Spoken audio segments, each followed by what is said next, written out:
Hello and welcome to another edition of Around the Ice on Fantasy and Frames. Tonight, me and the boys are going to do a mock draft, getting us ready for the season. Kind of been doing a few of these. If you haven't watched the ones we've done in the past, feel free to jump back on, go back and listen or watch on YouTube or on your favorite place to listen to podcasts. You can check those out. We'll have the board up tonight. We're going to do about 13 rounds, I think, 10 team league just for this mock here. We're going to be doing positions. We'll do center, right wing, left wing, and defenseman. Also thrown in a couple goalies in there. So going to get a little mix of where these guys are going to go, kind of where we expect to take them this year, and all that good stuff. How we doing tonight, fellas? Doing great, JT. Man, I tell you what, 21 days. Aaron, you'll have to think about the jersey number 21. I know Jason Robertson, I think, wears 21.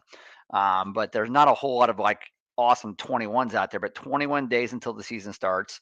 Can't wait. The rest of our Fantasy and Frames schedule from here on out leading up to opening night is we will do a categories mock next Tuesday. The 30th, the last Tuesday in September, one of our favorite shows, we are doing our annual futures gambling show for all those gambling addicts out there. That we're pretty jacked for that. And then we will have our second annual Fantasy and Frames Around the Ice live cast on opening night. The Blackhawks actually go to Florida, take on the Panthers. I think there's 3 games that evening. We will go on air for at least a couple hours, and we'll actually be on live during the shows, during the games, and actually bring those to you. But tonight, we're doing a positional, as JT said, live or mock draft. And we're just doing starters only, right? 13 starters. We're not doing a bench on that. It's a light bangers. So basically 0.3 for a hit, 0.3 for a block. We're doing your traditional scoring, 4 points for a goal, 2 points for an assist, a couple points for a shorthanded goal, game-winning goal, 2 as well. And then goalie wins, goalie saves, and actually goalie shutouts. So pretty basic scoring. Man, I tell you what, I'm in slot number 1, Aaron. Aaron, where are you at? Because I get to pick number 1. I'm not used to being picked number 1. I got 7. So who set the league up? You set it up, right? You put yourself at 1-1? Well, I mean, here's the deal. I mean, 1-1 is like, normally the guy who gets last, right? And then 1-7's pretty good, where you're kind of near the end because you're always really good. So I just figured that'd be fitting, right? But in all honesty, it was random. I just ended up getting the 1-1, which in the end, we'll talk about that as the 1-1 comes up here. We're going to get started here in 6 minutes at 9:40 Eastern Standard Time. That's when our draft will start. We're going to have 90 seconds per pick. I think we'll go a little bit quicker than that. 13 rounds. I'm thinking this thing, let's hope we get done in about an hour and a half. How about that? So Jorge jumping in saying first fantasy mock draft tonight. Be gentle, gentlemen. Well, we'll be good, Jorge. That's why we do the mocks. We get everything set up so that if you're going to make any mistakes, make it during the mock draft and go, oh, I probably shouldn't do that when I do my next real draft. So that's why we have it. So Jorge drafting out of the 10 spot tonight. Of course, Toast gives himself the first and gives Jorge the 10. And Jorge, here's what I'll say about that. You're drafting out the 10 spot tonight. So I'm a huge Rocky fan. And, Rocky 1, he didn't even really know what he was in for, right? He just was hungry. He was actually hungry. He just wanted a chance to actually prove himself. I mean, he trained in a freaking meat locker, for crying out loud. And how awesome was that, right? And in Rocky 2, Mick actually had him chasing chickens, so it wasn't even until Rocky 3 where he rented a gym. He got his ass beat by Clubber, had to redefine himself. So you're Rocky in Rocky 1, man. You don't even know you're getting into. You're just hungry. You just actually want to be here. And you don't know any better, right? So that ends up being the best spot to be in. Have fun with it. Love it. Always getting the Rocky references right out of the way. So that's fantastic. So coming up here about 4:20 left here before we get the draft started.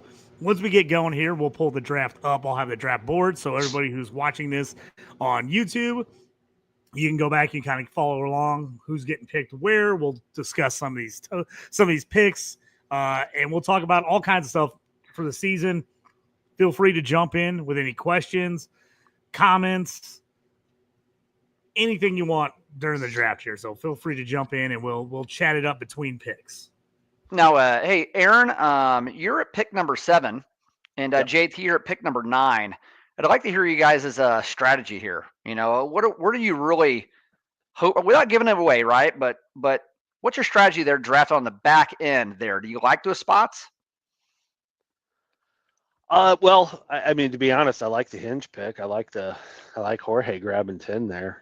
First draft or not, you're going to get 2 picks. So I like that. What I'm doing right now, or what I did in prep for this, because again, with the 7 spot, and we got on a little bit earlier, kind of a system check to make sure everything was running. And Fantrax, we've said it before, it's just as crisp as it gets for fantasy. Really like that site, but I loaded up on position rarity. So I just went through there and I'm looking at right wing, left wing eligibility. So that pick 7 might surprise you, maybe not. I don't know. We'll see if he's still out there. But there's 2 guys. I think one of 2 will be there at 7. And the only spoiler I'll divulge is the right wing, left wing eligibility. Like that dual position that plays bigger as the year goes on, but kind of top level, and I'll probably maintain that through at least the first 3 rounds, and then we'll see what happens from there. Man, Aaron, I can't believe you gave away you're actually going to pick a Ryan Donato, tri-eligible player in the first round. If it's fine. I'm not going to talk you out of it, but that sounds good, buddy. Big year for him. He got his paper from the Hawks, so he's yeah. Well, and JT, something else I want to talk about here as well as we kind of come up here, and this will come up during our mock here as well, man. This 2026 free agent class that's actually coming up, maybe the best of all time. And Aaron, I know you've actually seen this here as well. You got McDavid, you got Kirill Kaprizov, Jack Eichel, Kyle Connor, Adrian Kempe, Artemi Panarin, Martin Necas, your guy, Martin Necas, right, Aaron? Alex Tuck, Ovechkin. We know Ovechkin's not going anywhere, right? He's not going anywhere, but nevertheless, he's actually on that list as well. And the goalie, Philip Gustafson, from Minnesota, I think another be interesting. I don't think he's going anywhere either, but nevertheless, what a hell of a UFA class actually coming up here. Yeah, it's going to be interesting to see which guys stick around, which guys move. Some of these guys you've got to figure will stay on their same teams, but, Marner switching this last year, I don't think there's anybody you can say, maybe outside of Ovi that is definitely probably going to stay home, but we'll see kind of what happens with this. Jorge jumping in says, love the Rocky reference. So expect a swollen eye, busted ribs, but good drafting advice. Thanks, Toast. Yeah, I help where I can. All right, we're under a minute here to start of the draft. Yeah, so I'm coming up here at 1, and I'll actually start this draft off. And really, I do think that UFA is going to play a little bit of part in who I'm going to take here. And there's a lot of analysts out there, a lot of experts out there, a lot of guys that actually play fantasy hockey as well that think that Nathan McKinnon's actually unseated Connor McDavid as your 1-1 overall. I'm not so sure about that. McDavid, last year, 100 points, injury-riddled season as well. I think he only played like 67 games. He is actually going to come out, and I think that, remember a couple of years ago, did he score 60? Or it was close to it. I mean, he scored 60 goals. I think he's going to have more of an emphasis on scoring goals. He has not actually given Edmonton the okay yet. And I just that Connor McDavid is actually going to actually come out here like a ball of fire this year. And I think he's out here for something to prove and actually get paid. And he could be maybe the only guy that's going to be getting close to $20 million a year, which is probably stupid. But I am taking Connor McDavid with 1-1. Nice, you are on the clock. There he is. He's off the board. John Martini next year at the 1-2. I'm still with you. I still think, maybe a little bit of a down season for McDavid, but he's still McDavid. I don't think you can pass on him here. No. That.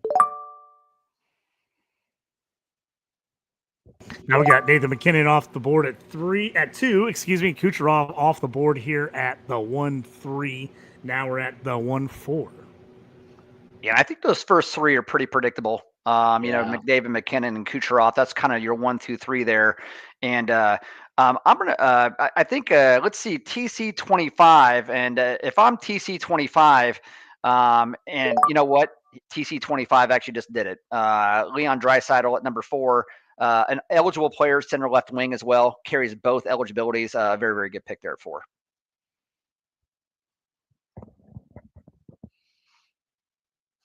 Now we're up at the 1-5, waiting on that pick.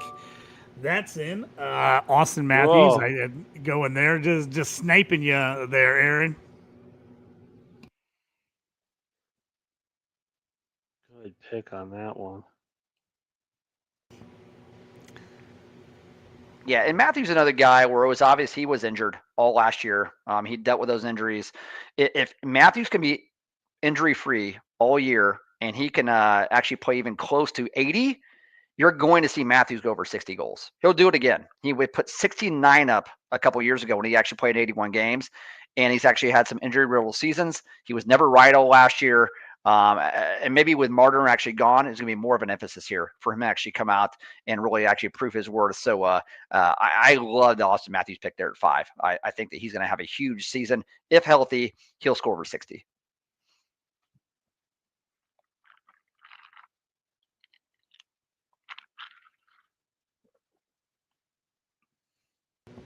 Did you thinking this one over hard? Trying to figure out who you're taking here? Got about 20 seconds left. Well, I've got a little bit of a system glitch. Looks like I'm locked out. Just when I say we had tested the thing here, so Tosh, you might have to put it. You might have to pause it, put it in pick for him. You can't figure it out. Yep. I paused the draft there for him, and yeah. So, Aaron, if you can't figure it out, you can always tell Toast who you want. He can always throw a guy in for you if you need to.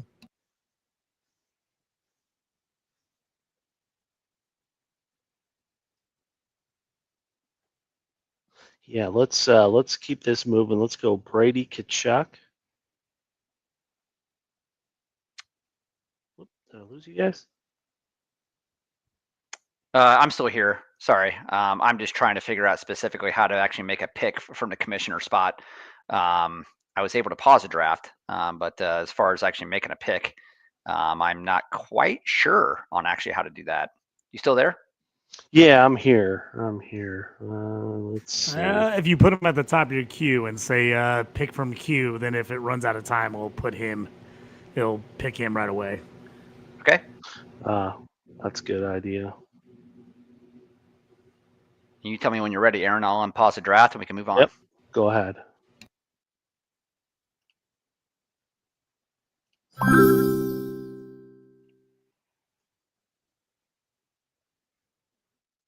Oh, you got Cale Makar. Didn't work. All right. Oh yeah, you gotta hit. Make sure you're on in your queue. You put pick from queue to make the. There you go. Hey, Brady Tkachuk goes number 7. You got robbed there, Aaron. But hey. Yeah. No worries. No, great pick for Brady Tkachuk. I mean, Tkachuk fills up all the categories. You really can't go wrong, especially in a light bangers league or any type of banger format as well. I mean, he's an amazing. He's probably a steal there. Honestly, he'll probably end up being a top 3 player in this format. We got J99 up here on the board at the 1-8, and JT Orange there. JT, you're at number 9 coming out there, and then we got Jorge at 110. And we'll actually then do a quick recap of this first round. Just mark them off for the listeners.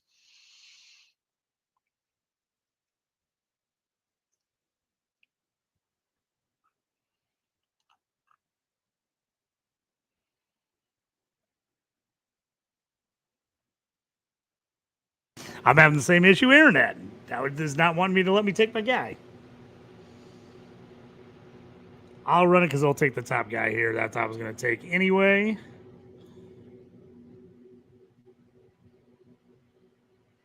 So hopefully, I'm trying to check this again.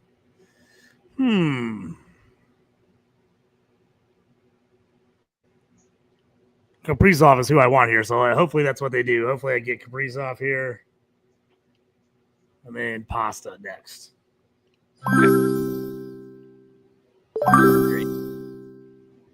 There you go. Kaprizov goes at the 1.8, and then David Pasternak at the 1.9. Pretty predictable there. I think I really, really like the first 9 picks. Pretty sure this is the consensus for 9. And Jorge actually comes out with the pick 110 there, the last pick in the first round as a Jack Hughes. Love the Jack Hughes pick, considering he's center left wing eligible. And then it comes back with another dual eligible player, and Ovechkin, left wing, right wing. And in this format here, hits as well as blocks, shots on goal. Ovi proved everybody wrong. I still think he's actually going to score close to 50 again this year. In this format, very, very good for light bangers. I like that Jack Hughes pick too. Very good pick. Yeah, JT, Kyle Connor, your guy. So JT, you come out with a right wing and left wing there. JT, let me ask you, or even ask you, Aaron. Right now, I see his centers actually come off the board 4 out of the first 5 picks, but since then, really, it's just been a wing barrage there. What's your guys' thoughts on, especially draft on the back end of the draft, on your center? Really, how you approach centers. Well, centers, and we've kind of talked about this before too. I mean, they're definitely it's the heaviest position. So right now, I mean, I'm not even looking. I am. I shouldn't say that. I'm going back and forth here between all skaters, and then I'm looking at the wings primarily. I mean, I don't want a center to slip too far, but as far as depth goes, I'm not overly concerned with how the centers are lining up so far. Everybody's going where they should go, but I think round 3 we're gonna have to make a decision here on do I get out of this dual position that I didn't even get to take anyway? Do I get out of that and then switch to just take the best guy out there approach? But center's pretty heavy. Center's very heavy. I'm looking at it now. Again, if I'm looking at my queue, filling up my queue, I mean, they are, there's a million of them out there. There goes one right now, Jack Eichel. Had the guy queued up, I was going to take him. So I'm not going to tell my strategy anymore. Yeah, and centers are very, very deep. Like I said, if you want to come out with the wing, I wouldn't fault anybody, especially if you're actually picking pick 6 beyond, right? Where if you come out wing and then actually decide I'm going to get a center later, it's a very good. It's really it's a good plan for sure. And now, Titch, we actually do have you on the board there. Yeah, now you got some thinking to do here. I know. I've been taking Brady Tkachuk in the first round there, which was, again, a very, very steal. Now it's do you want to go right wing or do you want to go center? We still have yet to have a defenseman off the board, except McCarr. He's in a league of his own. I'm going right wing. I'm going Ranton in there. Reason being it's either him or Willie Stiles, and I got to say William Nylander. Pure guess on who's going to make the bigger impact. I think the losing Mitch Marner, I looked at him. He's also available out there at the right wing position, and that's what kind of made the decision for me. Is like, yeah, that guy passes a lot. I mean, they all play on the same line, they play the same position, but still, that player, he took a lot of heat off the team. So yeah, I'm going that route. Yep, definitely like that for sure. Ranton's on a great team with Dallas. They can definitely score in bunches. They're going to have a great team this year. They're going to be one of the maybe 3 or 4 teams that are going to be a cup favorite. Ranton, definitely a good pick there. And having a whole year there in Dallas, I think is really going to serve him well, get him settled in, man. Last year, a roller coaster, the surprise trade from Colorado, the short stint over in Carolina, and then coming over to finish up at Dallas. And he actually, I believe, still had 90 points in like 80 games or something like that. So not at all is a loss for Ranton, and I expect him to settle in and have a big season. Yeah. How can you go wrong playing in Colorado? Yep. And we got the pick number 5 here in the second round. Quinn Hughes, another defenseman there. So we got McCarr and Hughes, a very interesting really strategy there, going defenseman. We'll see how we'll watch this team drafting from 1-6 and then 2-5. I'm going back-to-back D on exactly how that's going to work. Yeah, interesting strategy there. Yep. And William Nylander goes at 2-6. One of my favorites. So I like Nylander. I was considering Nylander with my pick, but I'd already take Pasta. So I wanted to go the other wing and take Connor, but I was considering Nylander with my pick at 2-2. Yep. And then we got TC25 here at 4, and then I'm sorry, at 2-7 coming up here. And it looks like it's let's see here. Yep. Philip Forsberg. So now we actually have a center, and we have a left wing there for that team. Mitch Marner. So Jeff Daler actually goes right wing to actually come out there. And again, two great players in Kucherov and Marner. You can't beat that. Marner, what a situation he's going to be in Vegas this year. Man, they're going to be absolutely freaking loaded. This is a team that's probably one of the top 2 teams to actually win the Stanley Cup, favorites anyway. I'd imagine they're going to come out like at a plus 700, plus 750, somewhere around there to win the Cup. But having Kucherov and Marner right out of the gate, man, that's a lot of points there. Yeah. And we are at 2-9 here waiting, and then we'll actually have the churn, the second round, and then coming back up to the third, and I'll be back up.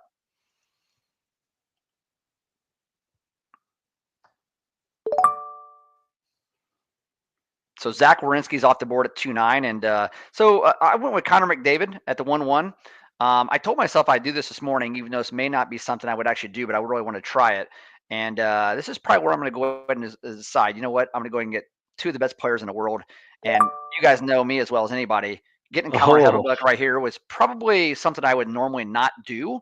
However, I'm going to go ahead and see how this works out. You get McDavid, the best in the world right there, the best center on the game, and you get the best goalie by far in the game, and you actually come back here, and now you actually have the 3-1 pick as well. So I now got to take a look here at the 3-1, and I have a center, I have a goalie, and it's probably time for it to go ahead and come out here and get a wing.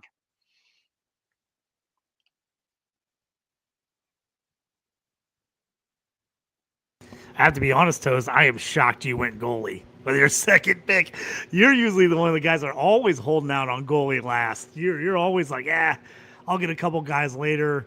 So a little surprised on that one, but I like the pick. We'll see how it works out. I'll come back with Sam Reinhart at the right wing, a guy who I think especially is going to have to carry the load there. And Matthew Tkachuk is actually out for probably till January for the Florida Panthers. Reinhart has been shown it time and time again over the last couple of years. If you look at Reinhart's statistics over the last couple of years, 39 goals last year, 57 goals the year before that, and 31 goals the year before that, and 33 there. I think this is the year where basically he's going to shoot 250, 260 times, and he's going to have 50 goals. So Reinhardt's going to help carry that team. Matt Boldy at the 3-2. Like that. Yes, very much. Left wing, right wing eligible, right? So now Martini's got a center, a defenseman, and then a left and a right. Yeah, Boldy was on my list on the way back here. If he got back around, I didn't think there was a very good likelihood, but if he got back around, he was definitely a guy I was going to be eyeing there in this third round.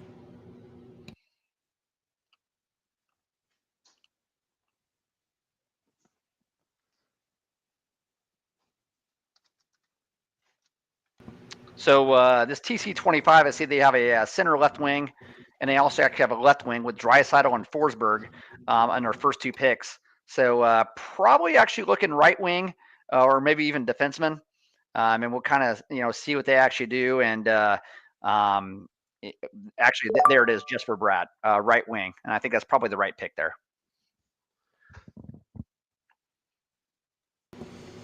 Yep, to just do a quick recap for anybody that is listening to podcast form and not seeing the screen. Second round with Ovechkin, Connor, Eichel, Rantanen, Hughes, Nylander, Forsberg, Marner, Werenski, Hellebuyck, and then so far to start here in the third round, Reinhart at 3-1, Boldy at 3-2, Dahlin at 3-3, and now Jasper Bratt at 3-4, and we are pick 3-5.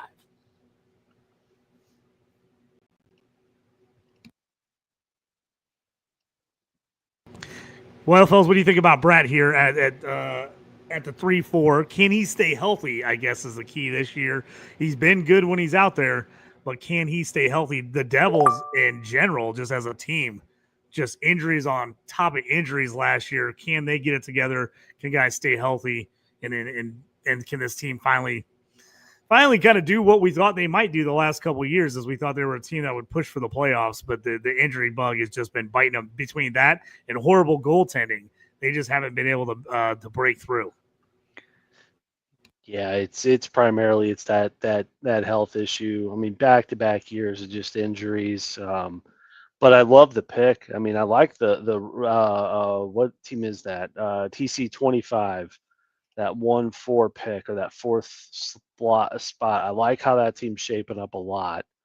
Love the Leo pick with the round 1. He's got the multi-position eligibility. You got Forsberg, kind of underrated. Doesn't make a whole lot of noise. Plays in Nashville. Nashville stinks. To get now you got your right wing scarcity with a really good guy like you said, JT, though, keeping him on the healthy side, keeping him on the roster is that'll be key for him. Let's see if Jorge said, Toast, you stole Reinhardt from him. He had them all lined up, ready to roll. So Toast able to steal that one from him. As we got the next pick coming up here in just a second. Look at Jorge getting greedy, thinking he can just get and we everybody he got wants. So. Panarin going here at 3-6 after Evan Bouchard went at 3-5. Panarin now at 3-6. We're on to 3-7 here. Yeah, I like 3-6 pick of Panarin. If you look at Panarin's stats of late, the last couple of years, he's become a shooter. He used to be an assist guy. You maybe 30 goals, 70 assists, 100 points. Now he's actually consistently over the 40 goals, and he's actually knocking on the door. That's a crap ton of shots. I want to say he's even knocking on the door 300. And Tage Thompson is a hell of a pick at 3-7. He is a guy who I almost decided to go ahead and go at 3-4 with Jesper Bratt there, but he ends up going to 3-7 there. That's a great pick. I was going to take Tage Thompson with the next pick when it got to me. So you sniped me there. A great pick, Aaron. That's exactly who I was going with here at 3-9 if he got back to me. Yeah, again, it's all, we've said it a million times now. It's all about starts. It's all about, position availability. And, but, just like the New Jersey Devils, we got a guy that's got a kind of spotty track record in Tage Thompson. That's the only hang up with him is just the, he's either really on or he's really off. But I do like that as a later third round pick for sure. That center right wing eligibility, that's pretty sick. Yeah, and as we're waiting for this pick 3-8 in our 10 team league here in the third round, Ultra Ironman there picking number 5. Really like Austin Matthews at center, Willie Stiles, like you said, at right wing, and then come with Evan Bouchard as a defenseman as well. You get 3 players. You get the stack there, the back-to-back with Matthews and Nylander. So that could be very, very interesting. And then Evan Bouchard. I mean, there's offense written all over that team. Just offensive firepower. You got players that actually are in the top 2-3 offensive teams in the entire league. I really, really like it. And I like what you just did there, JT.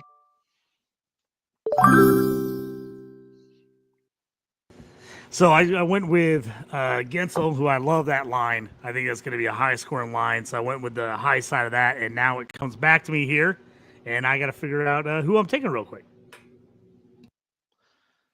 And while you're doing that, I'll recap here. So at the 3-8, Jason Robertson, again, the second Dallas player taken in this draft here behind Rantanen. They're going to be tied to the hip, I would assume. And Jake Gensel, another steal there. So JT, you got Pasta, you got Connor, you got Gensel, tons of offense there.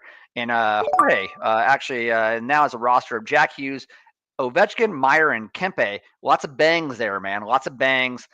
You got lots of versatility as well. And then JT, Braden Point, there's no reason why he should have lasted to 4-2. And again, another amazing. I love taking the Tampa guys back to back. Yeah, getting Gensel and Point back to back here, I think is going to be one of the, if those guys end up playing with Kucherov or like in some kind of combination, I think that's going to be one of the highest scoring lines in the league. I want as many shares of those guys as I can get. I love the fact that I was able to kind of stack those 2 Lightning players in the third and the fourth here. Absolutely. And I think you're going to see at the end of the fourth round here, we're going to have something to talk about. And it's going to be pretty obvious what we're going to talk about. I don't want to let the cat out of the bag here, but the fourth round is going to be pretty telling. And Aaron, who you got on your radar here coming up for your pick? Talk us through who you're thinking about here as you're one pick away. Well, he was just. I'm talking myself out of it. I'm going to be honest with you. I'm talking myself out of it a little bit here. But right now, queued up, I got JT Miller. Just named the captain of the Rags today. So New York has a new captain. It's JT Miller. He's kind of that play with your heart on your sleeve type of guy. But again, I just some of the controversy that he went through last year in Vancouver. He had a hot start with New York. I'm questioning his consistency. So I can't do it. I'm going Cole Caulfield. I can't wait for Montreal this year, and I have to have a reason to watch. So I'll do it, and I'll get Cole Caulfield. I just like watching the guy. Titch 41. I love that team. Can we just trade teams right now? Brady, Tage, Cole, Rantanen. I mean, those are four of my favorite players. Hopefully, all. Aaron, I have to say, we'll see. JT Miller was also there for me.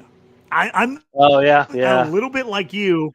I was looking at him and I'm thinking about it, but I'm like, man, the Rangers have been a little bit of a mess. Do I believe that he has a huge year this year? Was it more of like he was just so pumped to finally get out of Vancouver that he had that big run? Does he got a full season of that in him? That's where I'm a little concerned. I do like him long term, but if you're going maybe in a redraft league, something like this, points league, I'm like, do I want to take a shot on him here, or do I want to wait and see if everybody else passes on him and he falls in my lap later on? Because that's kind of where I was at with you. I was thinking the same thing. I was like, man, I'm looking at him here. I'm like, I could justify taking him, but I'm like, I just don't know if I trust it. 100% why I called the audible at the end of the play there. If I can get him in 5, so I'll be picking. Well, Tosa's got a couple of picks, so I guess he may snake him. But if he makes it there by that 7th spot, he's going. Oh, Sid, boy, somebody's taking my namesake and really running with it here. That's what a terrible pick. It's all right though. All right. Oh yeah. Two defensemen. Panarin stinks, and then Crosby. I'm not going to crap on Crosby. I think he's amazing, and the rumors are heating up too that he may not be around all year. I don't know. I mean, what do you guys think? What would you put the odds on him possibly getting traded to a contender this year? Because we kind of all feel like Pittsburgh's going to be terrible. Is it a move where they move him to somebody where he gets a shot at a cup? I think it's 100% his call. I really do. I think he's earned Colorado. It. Yeah. That seems to be the consensus of where he would go to a contender, but I think he's earned every ounce of it. So if he does say, "Hey, it's like oh gosh, I can't remember what it was. Might have been Chicklets this morning, but they used the comparison, which I love, with Tom Brady. It's like he's in the twilight of his career. He's made the money. They made the offer. He's going out.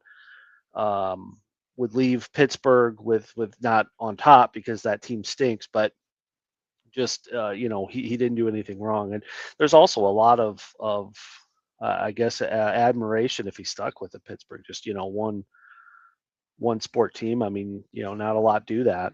You look at other sports. Usually at some point, somebody switches teams, but yeah, he'd be in rarefied air if he stuck with Pittsburgh the whole way. And like I said, I'd say it's completely up to him, and I'm sure that they're letting him make the call. But that, as a hockey fan, I would love to see it. I would love to see Sidney Crosby go to maybe a bubble team, or it could be a contender. I don't care. Just see him in a different sweater and see him out there. Oh, well, there goes JT Miller. Martini. Of course, Martini jumps in. That's a total Martini move. Jump in and grab him. A guy we're talking about. Smart pick by him into the fourth. Could work out well. So if you look at who's kind of gone here in the last little bit, we had Caulfield, we had Sidney Crosby, then we had Clayton Keller at 4.6, Uyghur at 4.7.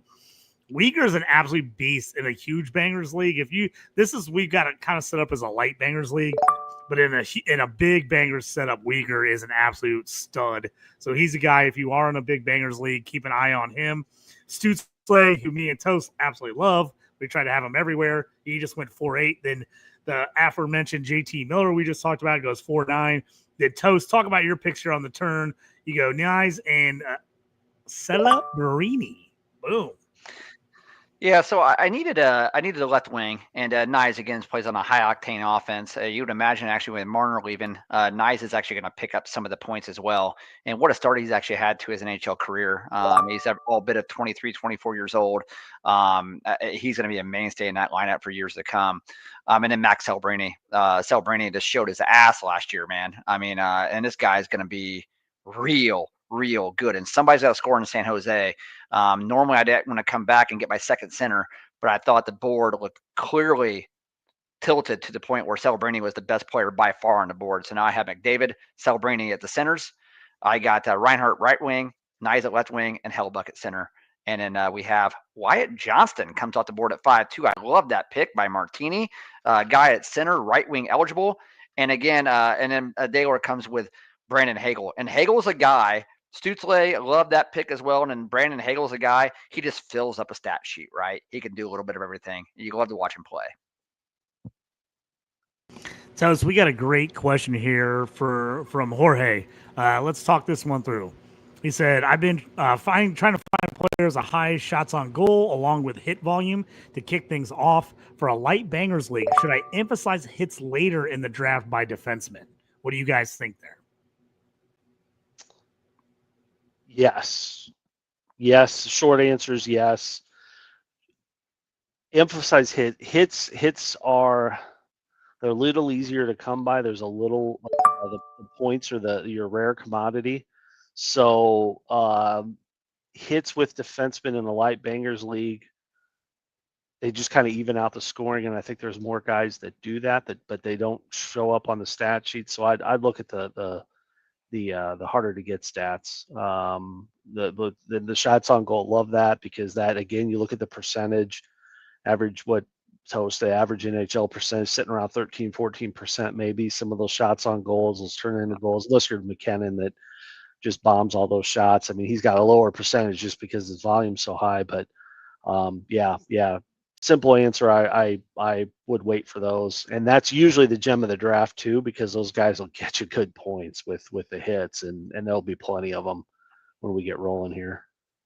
Yeah, absolutely. I couldn't agree more with all of that as well. Great question, Jorge. And this right now, guys, as you saw, Nick Suzuki took it to 5.4, which Montreal, man, watch out for Montreal. They're up and coming. They got so much firepower, young team, very, very hungry. Suzuki's been there for the longest, controls everything from the center spot.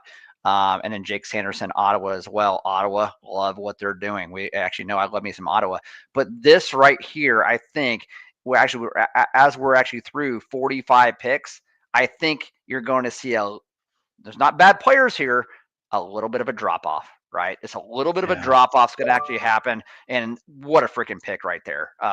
It couldn't have been better. God, I had him lined up. Nature's lined up. In case he got by Aaron. I didn't think he would get by Aaron, but if he had him, I had him lined up. I was going to take him just so I could talk smack if you forgot to take him. I'm going to hot take right here. Nature scored 100 points this year for Colorado. He could actually put up 35 and 65. And I truly believe that. And if he did it, it wouldn't shock me at all. First full season here in Colorado, he's basically, taken that spot, right, that actually was formerly filled by Rantanen. And when you're playing one of the best players in the world with McKinnon, watch out for Natchez. 35 goals, 65 assists is not that far off. Last year, like, well, hey, wait a second. But last year he had 27, and he actually had 56, right? Expect a big jump. I really, really like him.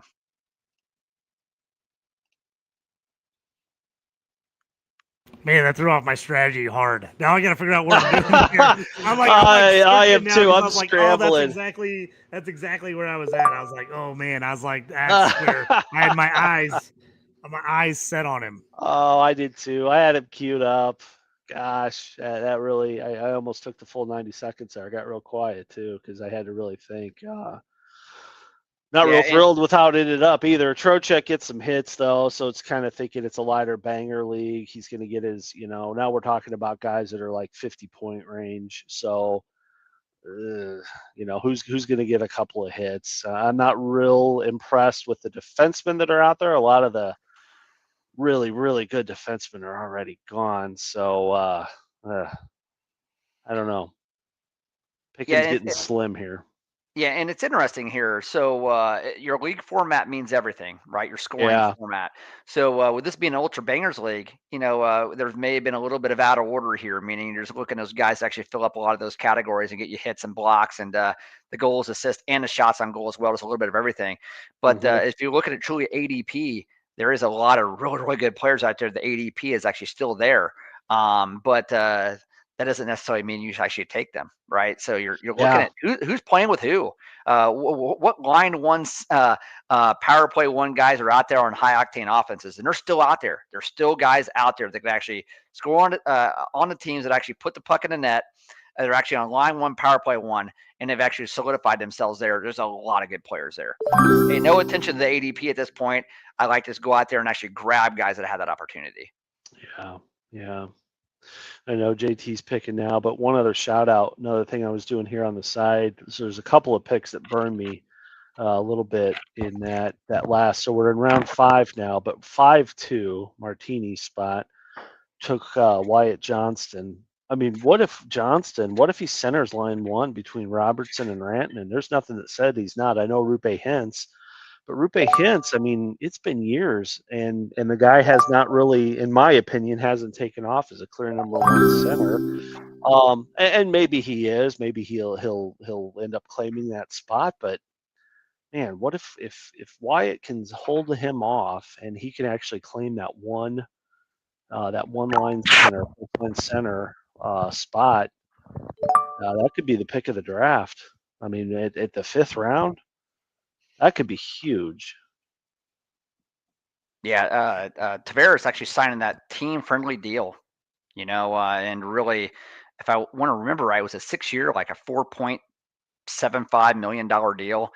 That's a guy that, he actually wants to stay in Toronto, and then come back with Jordan Kyrou as well there, Jorge. So right now, Jorge has just got a really good mix of a lot of versatility. You got 3 tri-eligible players and a couple of really, really good right wings there.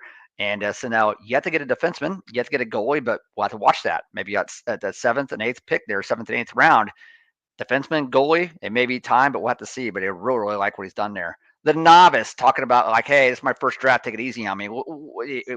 You're fine. You're fine. And you said you like the diversity on the team, position wise, team wise. And JT picks 2 Red Wings, so I can't help. I helped out he's on the opposite side of that. That's right. That's right. I was not planning on taking Raymond there, but then I started looking at right wings, and I'm like, man, I got to go right wing pretty soon. And without Natchez, I was like, I'm like Raymond another year. Offense started looking better last year for the Red Wings. They kind of got out of their shell. The power play looked better. I was like, man, I need a right winger. I was like, I'm going to pull the trigger on Raymond. And then I wasn't going to go defense there, but then I looked at my boy Sider. I love Sider. I'm like, if I'm going to have a guy lead my defense, it's going to be Sider. So I was like, I can't help myself. I got to go homer and take wings back to back there. So I just couldn't help myself. I couldn't help myself. Hey, you're not going to find a bigger Mason Raymond fan than me. And I'll share with you why. Those that are watching on YouTube, I've got a Gem Mint 10, a couple of them actually, rookie cards of Mason Raymond.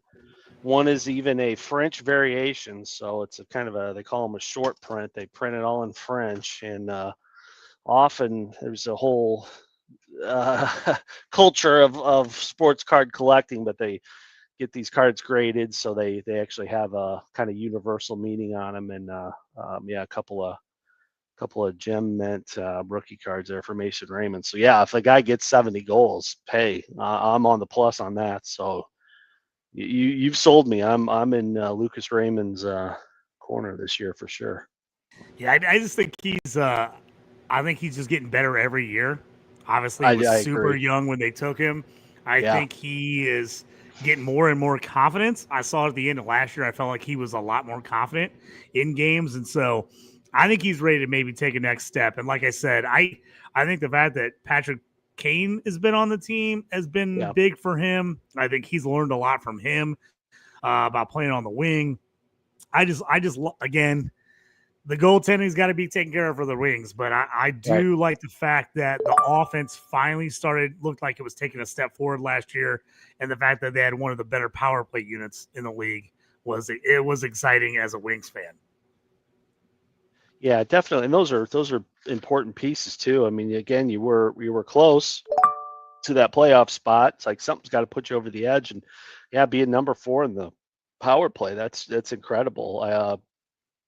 All excellent building blocks and stuff that tells you that there's kind of 2 levels of teams that are ready or on the cusp, and the first ones make the playoffs, second one's a deep run in the playoffs, and Red Wings could finally be at that impact spot where they're at that first kind of hurdle or first kind of barrier.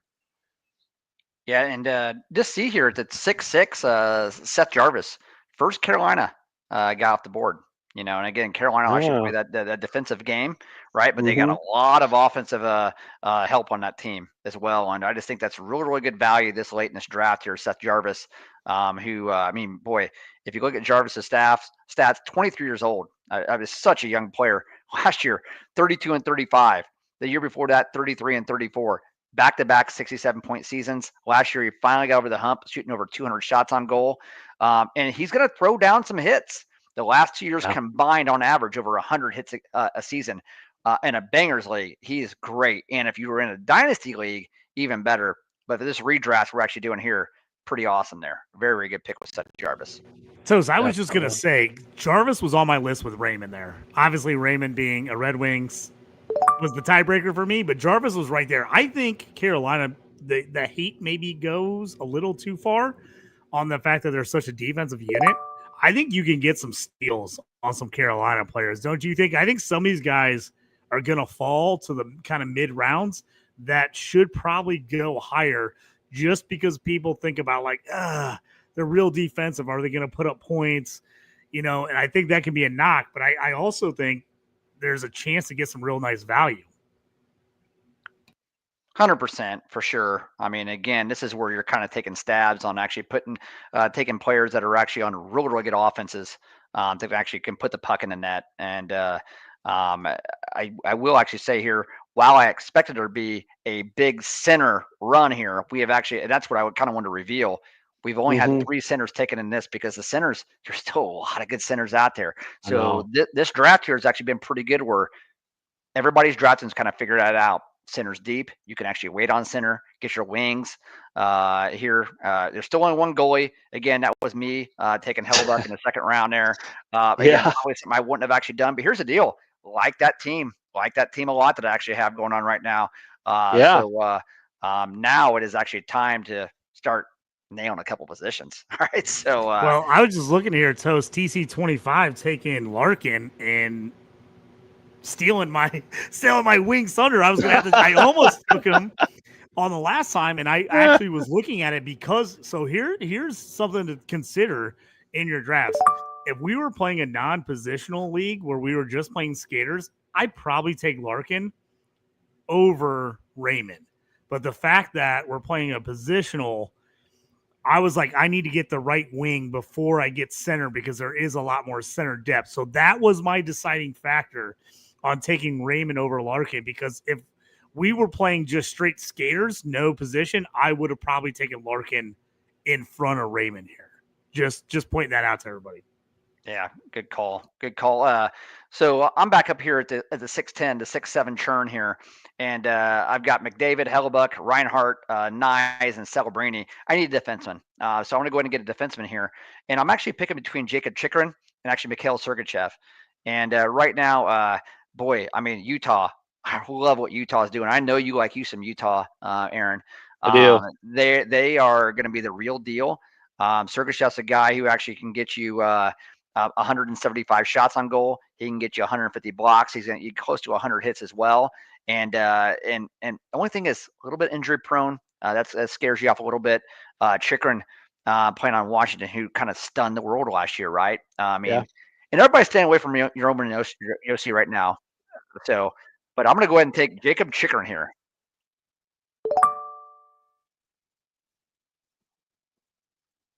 I'm not sure if this graphic will show it. What is his injury? Is it Yeah, so I'm going to concussion? Yeah, Let me talk a little bit about that. Toast, talk about this because we did a little bit pre-show. We were discussing it because I've got Yoshi in our home Dynasty league.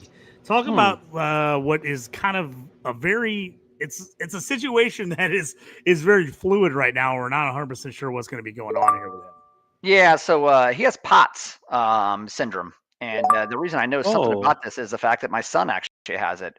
My son's a Division I college pole vaulter at Southern Illinois University, and he was diagnosed with POTS over the summer. And it's basically a situation where it definitely attacks your energy level. It's damn near something like long COVID.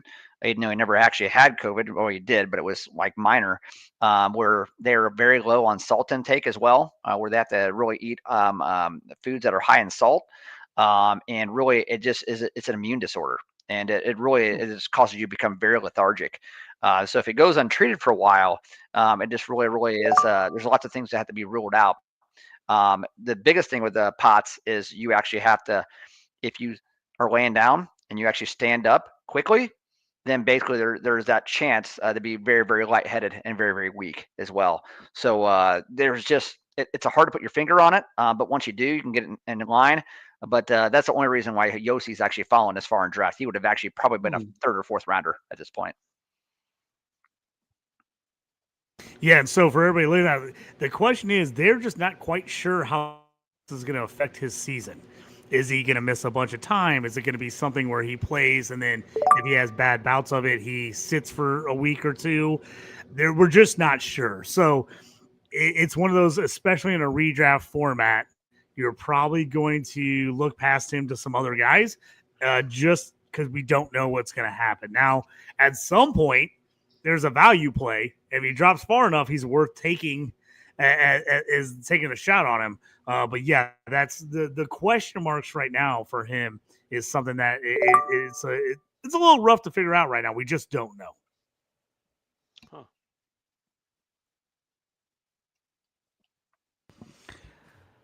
Well, last couple picks here coming off the board. So Toast, you took Chitron and Hyman on the corner.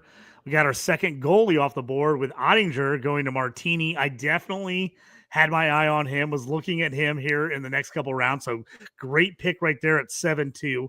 7-3, we got the Utah defenseman. You can say his name, Toast, because I always butcher it. Mikhail Sergachev. And then go ahead and say Colorado's guy, because I always butcher his. Val Nichushkin, right out of player assistant. There you go. He's there at 7-4, and then 7-5 Fiala, the left wing, right wing eligible. And so now we're at 7-6 here as we keep moving through our draft. Yeah, we're at the halfway mark now, and we're going to see. So here's really another one. Let's talk about this real quick. Matthew Tkachuk, obviously Dynasty, you want him. There's no reason you don't want him. Redraft format, you have to really consider what you're doing with him. The reports are in. Growing injury, had to have surgery, didn't have it till August. So there's a good chance they're talking about him maybe not even being ready till January. You also have to look at the fact that Florida has played a ton of games the last couple of years with their runs. Even if he's healthy, do they even bring him back as early as January with how good this team is? Do they slow roll him back so that he's 100% for the playoffs? What do you guys think? Because this is a guy I love. I take him in every league. I have him in a ton of leagues. But it's a real concern, especially in a redraft league this year. Yeah, I would imagine that Florida has no intention of actually rushing him back anytime soon.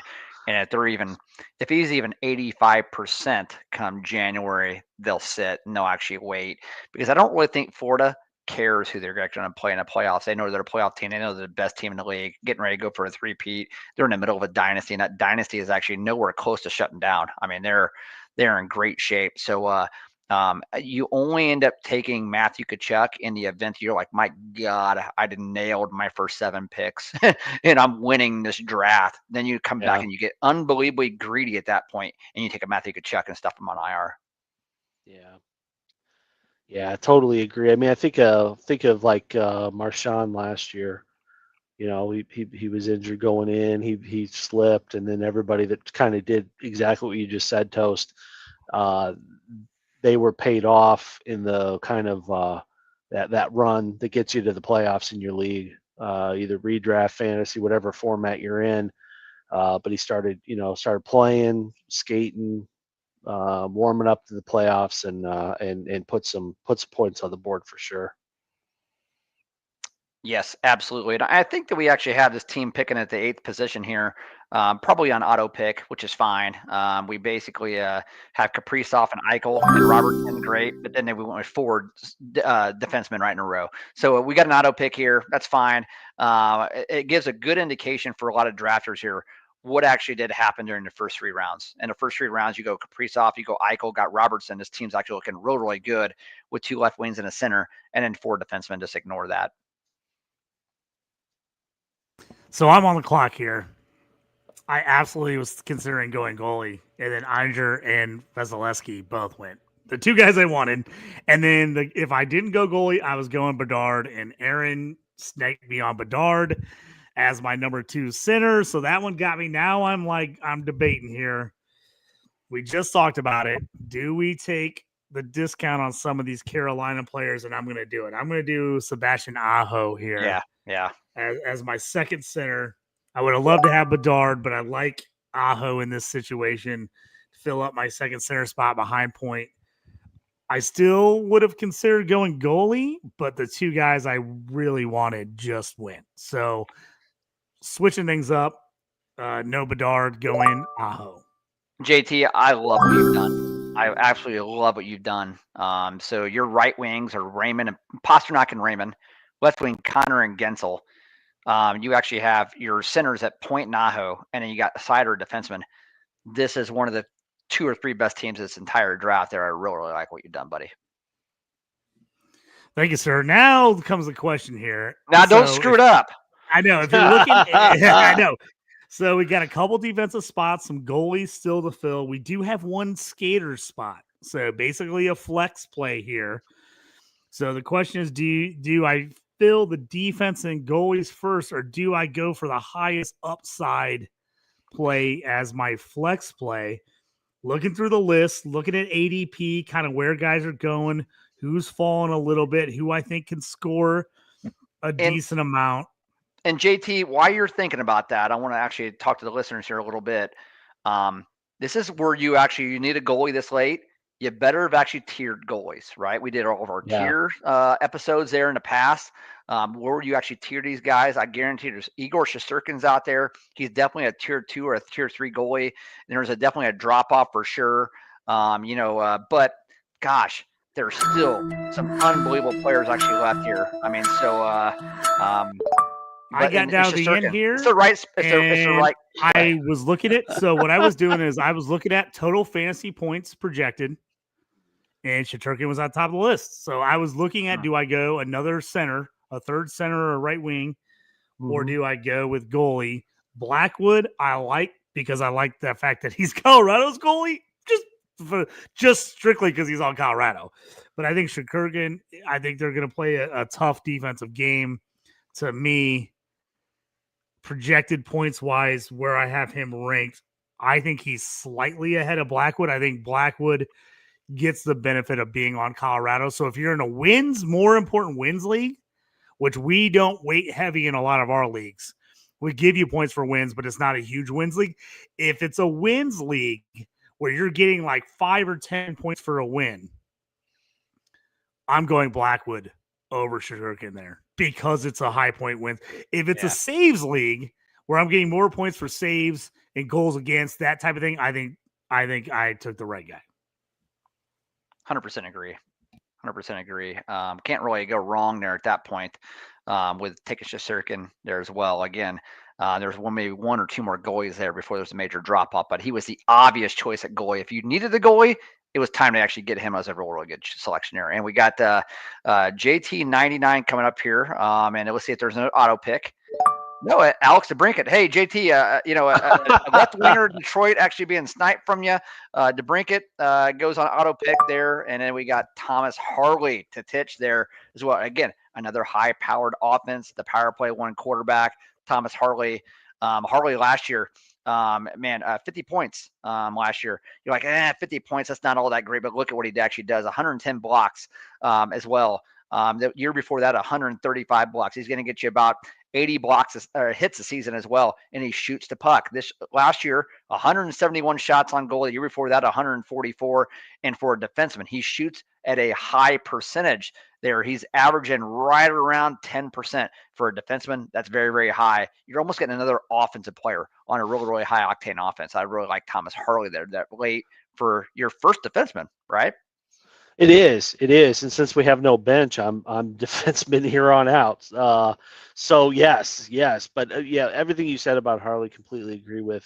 Some of the, kind of stuff that didn't show up on the stat sheet with him is his play. He was a fill-in for the Four Nations, but he had a great tournament there. Had a great playoffs. So again, all those signs that you look at, you can point to the stats. You can point to his he's willing to shoot the puck, and then he's accurate when he shoots it, along with how he stepped up on the big stage. That to me, that screams possibly the first pairing. Even I could see, again, I don't know. Defensive structures get a little. Love that Dylan Guenther. That was one of the guys. You like that, don't you? Yeah. Love that guy. He's gonna. Hey, do you? How much do you love him? I probably, and if I'm all teams aside, so obviously number one Hawks. I like watching the Oilers. I like Sharks and Ducks. I think are going to be a lot of fun. So those will be my top team. The Washington Caps. Shout out to the Caps and Rob Talotson that works out there. So those teams I try to gravitate towards, but I'm telling you, there's something special about this Utah team this year, and it's led by Dylan Guenther. I can't wait to watch him. He's going to look. They're going to keep that goal line going with him and JJ Peterka. Peterka can set him up. Guenther will knock it home. Watch out, West. Very good. Yeah, and Elias Pettersson goes to the 8-6. JT, do you want to recap us here? Maybe from like a 7-8 all the way to maybe like 8-6. Titch 42 went and sniped me at goalie. Agreed. Vasilevsky is who I was going to go at goalie. So then he took one of my favorite guys that crushed for me in Dynasty League last year. And that's Bobrovsky from Florida. So he ended up going there. So that's where I went with Shesterkin to kind of even things out as the goalie run a little bit happened there. So he said that. And Jorge, with another good comment, he said, best power wanting to play in the Listeners League this year, learning how to pronounce all these names.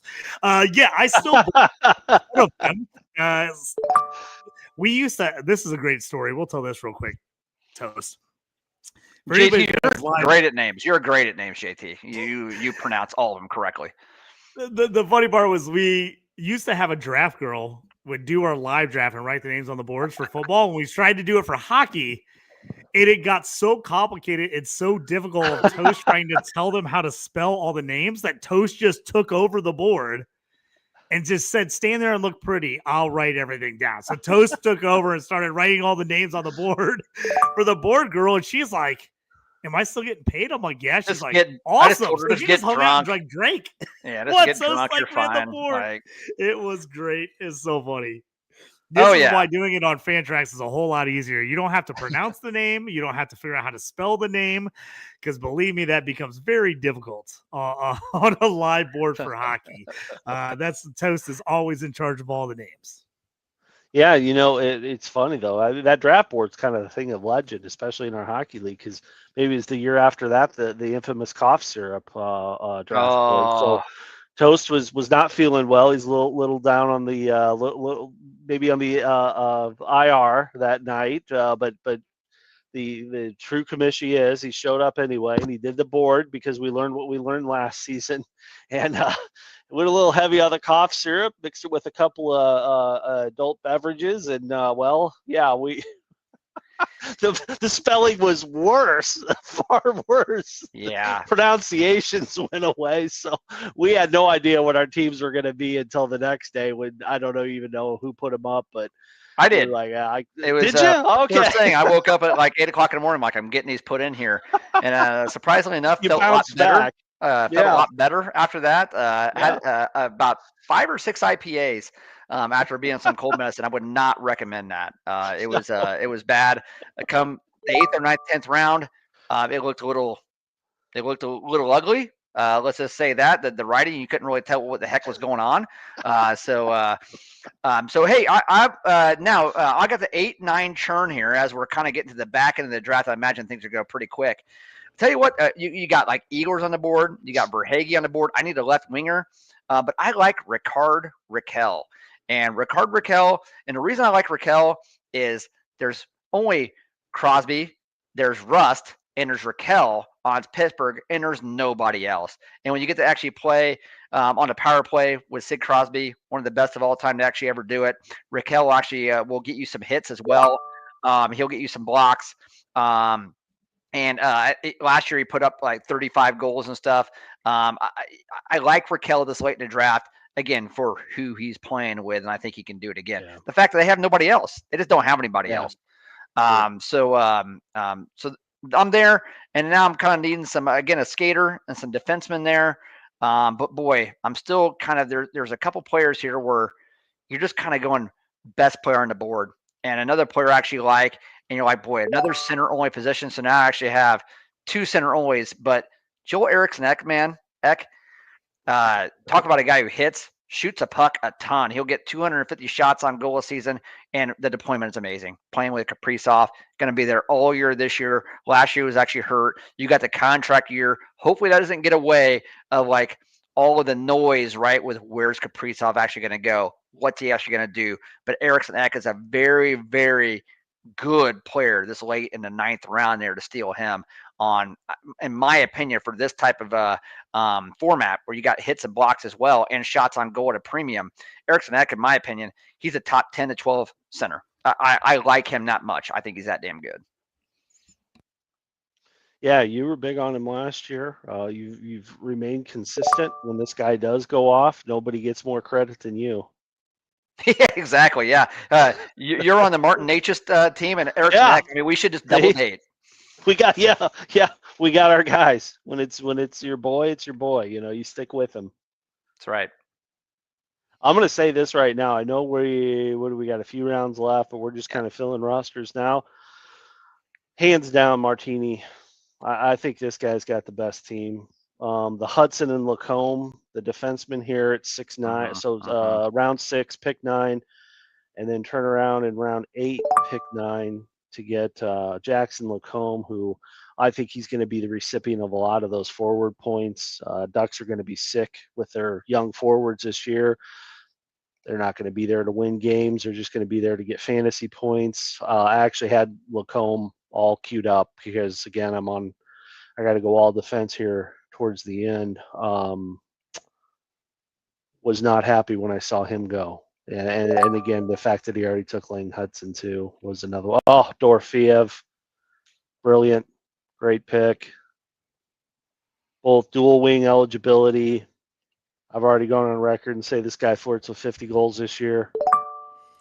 I was gonna say that's a Aaron yeah prophecy pick right there. He loves him this year. I love him. I hate to say it, but pay attention to our betting show that later on this year. We could Mhm. have a few bets on him coming up this Yeah. season. Could be a couple ones in the bank. Yeah. Now we're getting this late in the draft where you're just salivating because there's like 3 or 4 guys. You're like, Oh, there are. I can't believe they've actually fell this far and are actually in good situations. There's a couple teams out there that have had nobody drafted on their team. And like these are really good players, So just hoping that we actually get a chance to come back around here. We're at the pick 9-6, so we're 85 picks in. We have 130 picks here, so we're probably 20 minutes away from being done here because this will kind of go firing off with a bunch of defensemen here at the end, and we got to fill out the goalie rosters. But there's a lot of good players out there, especially at the wings, right wing, left wing, tons. Yeah, a lot more depth than what I anticipated. I mean, that's the whole point of these exercises. When are these guys going to go? What's the a couple of teams that, like you said, Toast, maybe had a bot picking with the run of defensemen there.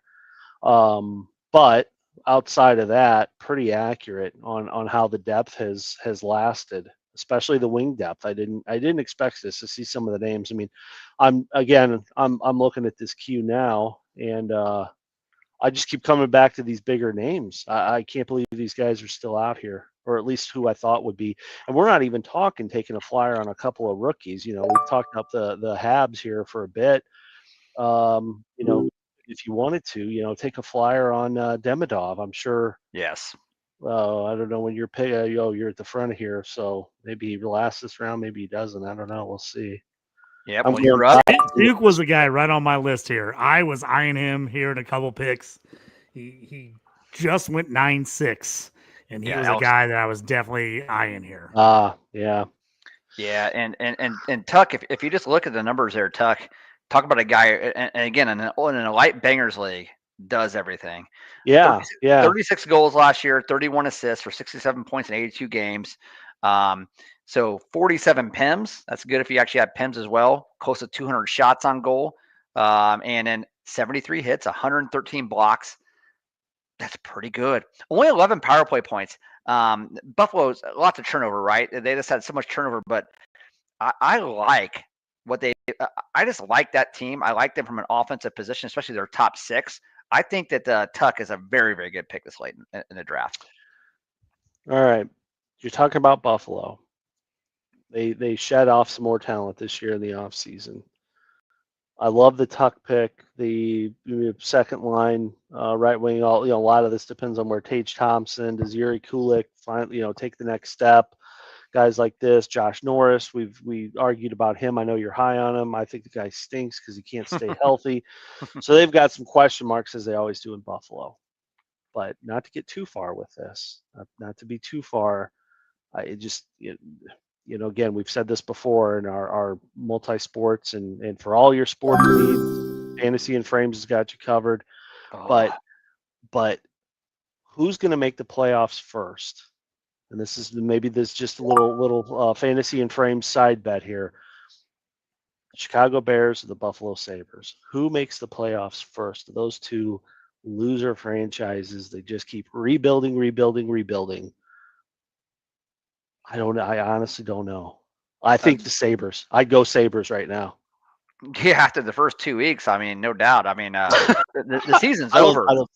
So, it feels like it. No, it is. Total Bears fans. 2 weeks in, we're like, it's over. Burn it all down. It's over. We've been down this path so many times. Oh my gosh. I think the Bears make the playoffs before.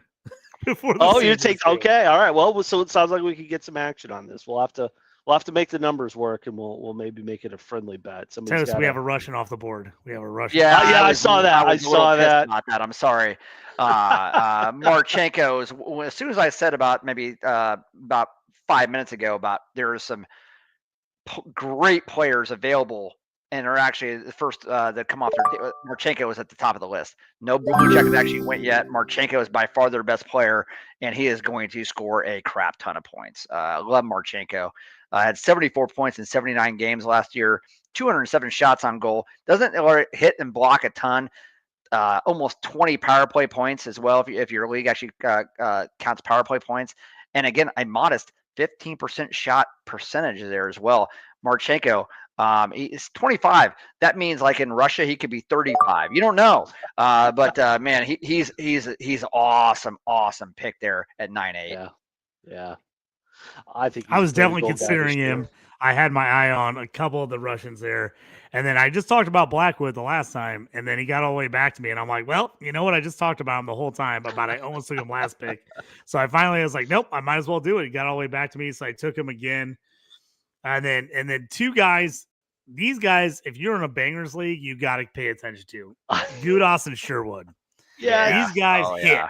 They Total hit. banger picks. So if you're in a Yes, I big love bangers it. league, keep an eye on those guys because they are very valuable in bangers leagues. Jorge just took them at the turn. Then I came back, and because we are playing a small banger league premium here, I took Batherson because there's a lot of guys that are similar to him in this area of the draft, but he hits a little more than some of the other guys. So I was looking at him and two or three other guys that were right around his ability, some guys I like. But Batherson hits a little bit more, and I do like that offense in Ottawa. So I took him there at my 10-2. Man, I tell you what, I'm going to continue to be on the Ottawa bandwagon as I always am.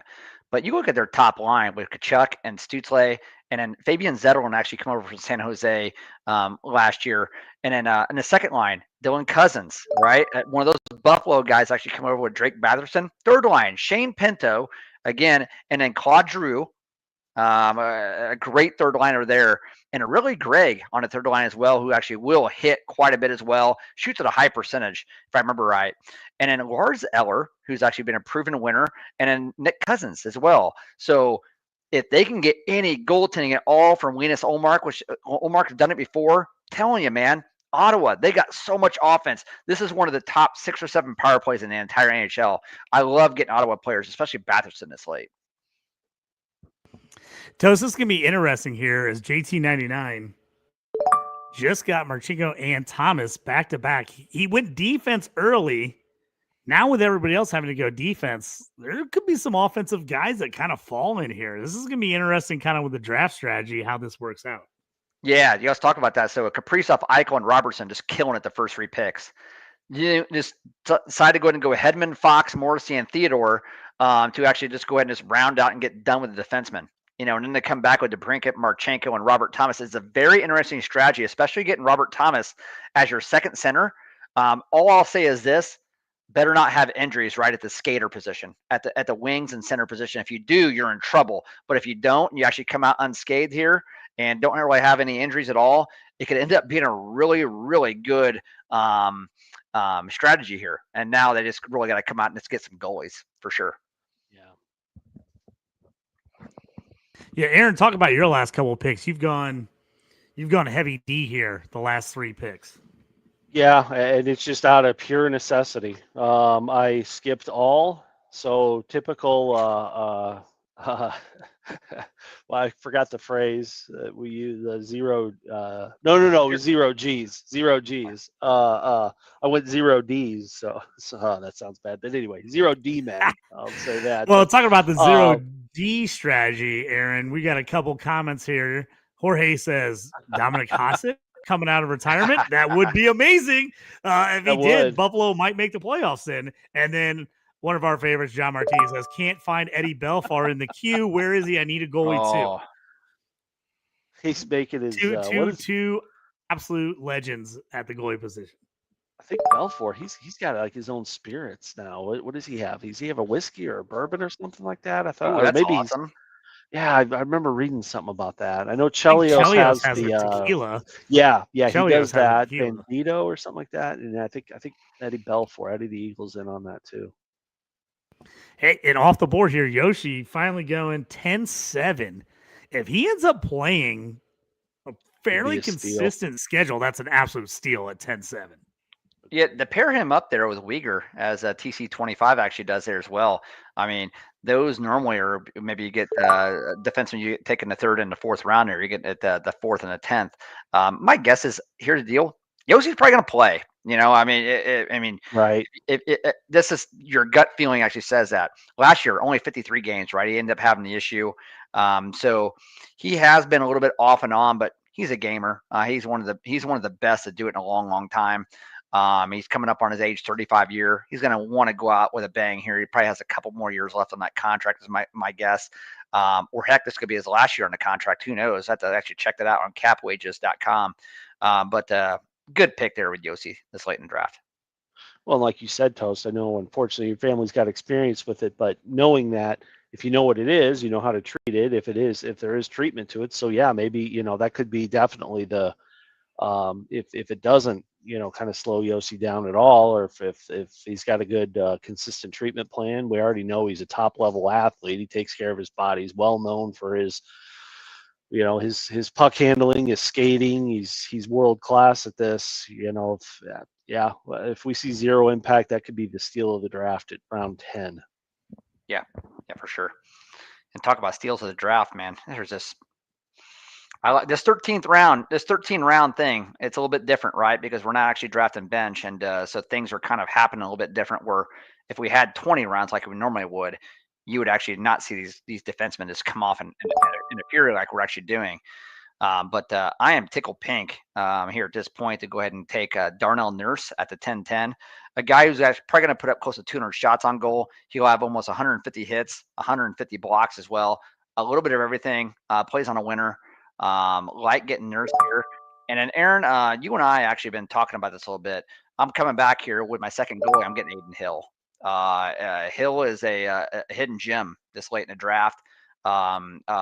Vegas, he's going to probably get 55 starts, and I would imagine if you're getting 55 starts with Vegas, you're going to win 30 games. You're going to win 30 games, and if you get a 30-win goalie, and if you get a backup that's actually hurt and injured this late in the game, Hill could end up getting 62, 63 starts. And on Vegas, they're one of the top 2-3 teams in NHL. It's just to get him that way. I think Hill, you're going to see a lot of mocks. He's going to be one of the biggest steals in a draft in any format. Yeah, great pick there. I mean, I have him queued up. I was going to go another defenseman to pick him on the swing back up. We talked to him on our goalies show, I think, for value picks.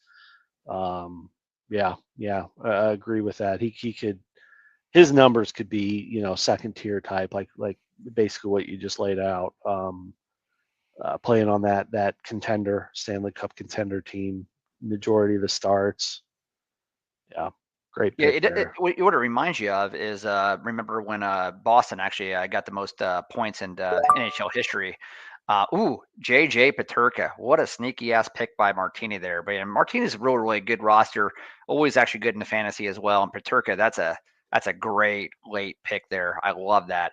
But Aiden Hill can be your Linus Ullmark for Boston a couple years back, where he ends up winning the Vezina, ends up getting 40 wins. I think it has a 2.0 whatever goals against, and like a 915, 920.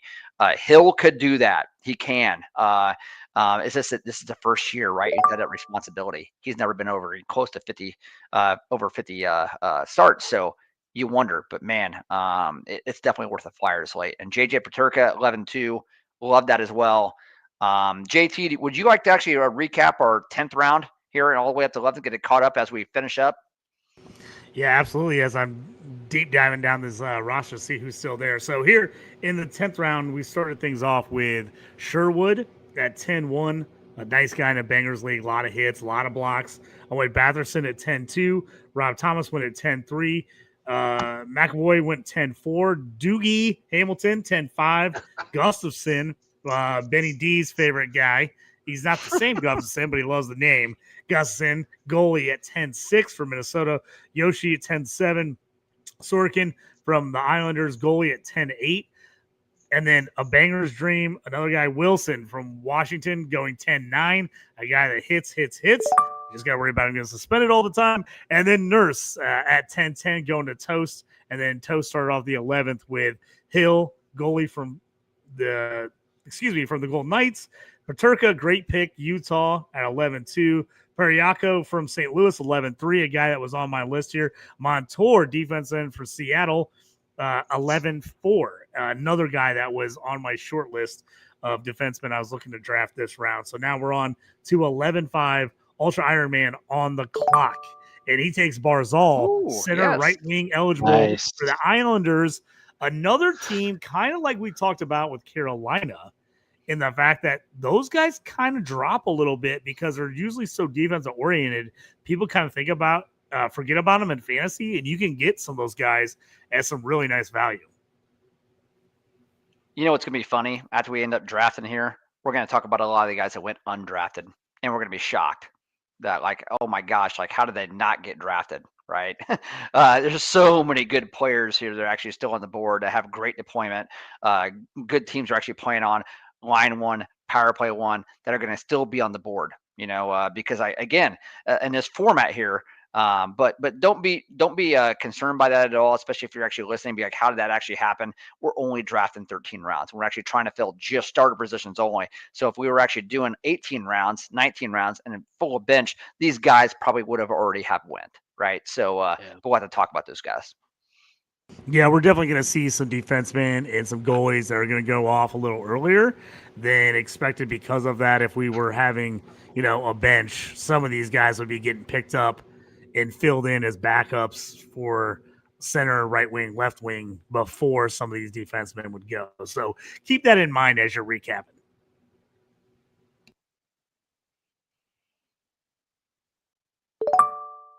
Yeah, the second, actually, that'd be the third Carolina Panther Carolina Hurricane, actually off the board here. The wrong sport. Aaron, I think you did that last week. I did. Yeah, but Sveshnikov, another guy who actually is a Bangers League, really, really good Bangers League player. And it looks like Titch, you're just finishing up your defenseman there, Luke Hughes. Again, another power Stole my play guy. one. Shocking. Stole my guy. Quarterback there. And you've been sniping me all night, Aaron. I can see your queue. I can't. It must be. Oh, yeah, Luke Hughes. I don't think he's signed yet, has he? Has he signed? Let me check. Is he he might be an RFA. I mean that. I think RFA. You got to get him a qualifying offer. I forget the rules. I shouldn't even try. I'd have to read them off, but no, you were right. So he's actually up for he's an RFA, and so basically, it's interesting the fact that they're still in camp. They're just coming to the camp now, and actually no contract. So you would imagine here with Luke Hughes, I would not be shocked if they end up doing a 2-year bridge deal, ends up being another RFA, just because it depends on exactly when his draft year was, and his age at draft, but he's only 22 years old. So I could see him maybe getting another RFA contract, and maybe it being like a 2-year deal, like a bridge. We'll have to see what happens, but you're right. He is property of the Devils, but he does not have a contract. Wonder if he can get offer sheeted then, right? He sure can. Absolutely, sure can. Another Russian. Toast, are you sure you're not running the JT99 team here? Taking all your guys. Another Russian. That is awesome. I tell you what, there's a ton of skaters I would love to take right now, but I have 3 defensemen I have to take. There's a lot of talent still out there. I love it, but I got to go.